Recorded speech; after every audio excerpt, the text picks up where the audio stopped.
Envy, I believe, is the most predominant sin today.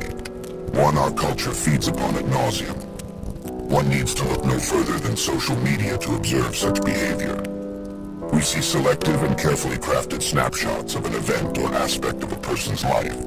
Yet it is clear this is done to convince you, know themselves, that they are living a good life. We see videos and pictures of celebrities living supposed lavish lifestyles.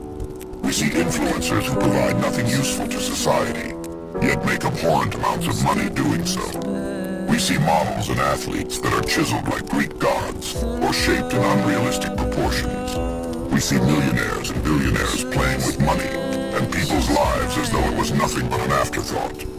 How can we not be envious? How can we not feel jealous of those who are born with looks, talents, and good health?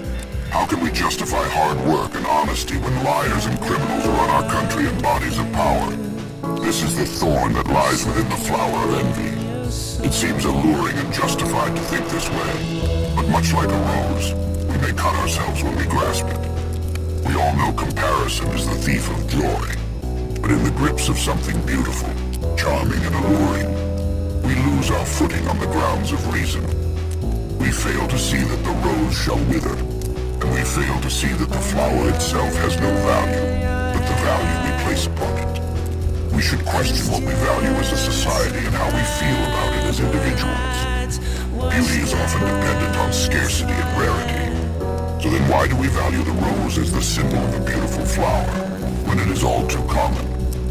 Why are certain traits and looks considered the symbol of beauty and value in our society?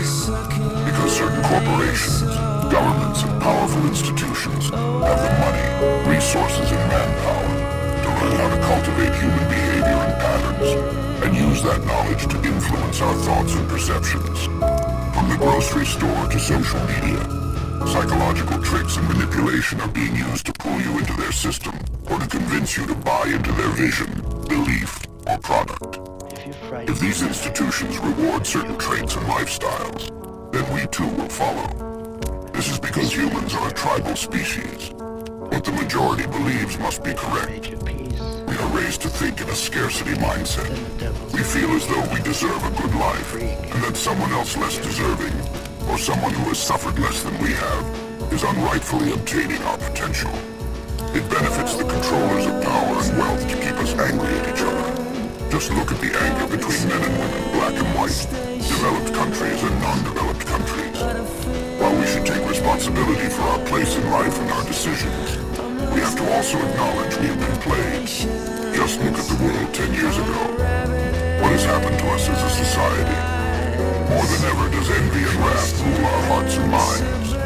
We have been psychologically manipulated into following movements, brands, parties, and institutions that in our right minds we never would have followed previously.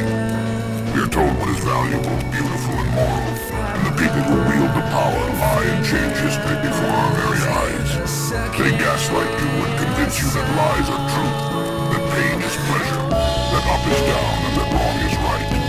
We are told it is progress, but it is a trap that consumes our minds and souls. Most people are followers and don't wish to bear the burden of critical thought. They are too busy living in illusion to confront the painful and isolating nature of our current reality. I believe much of this lies in pride, but largely in envy. We think that if we say the right things, puppet a certain agenda, select a certain side, wear the right clothes and do certain things, we too may get a slice of the pie. This is why art is dying. The power of money and the allure of success has shaped the collective conscious through the manipulation of media, corporations, and governmental bodies. Once we see this and study the lies and manipulations fed to us, we can begin to gain sight of what is actually presented to us.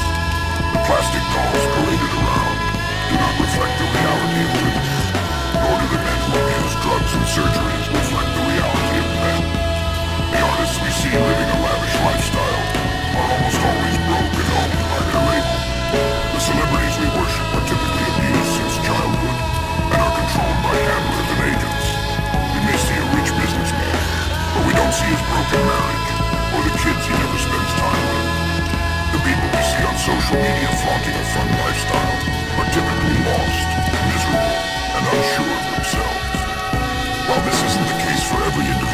situation, with practice, we begin to see into such matters with more clarity and perspective, and realize all things have pros and cons.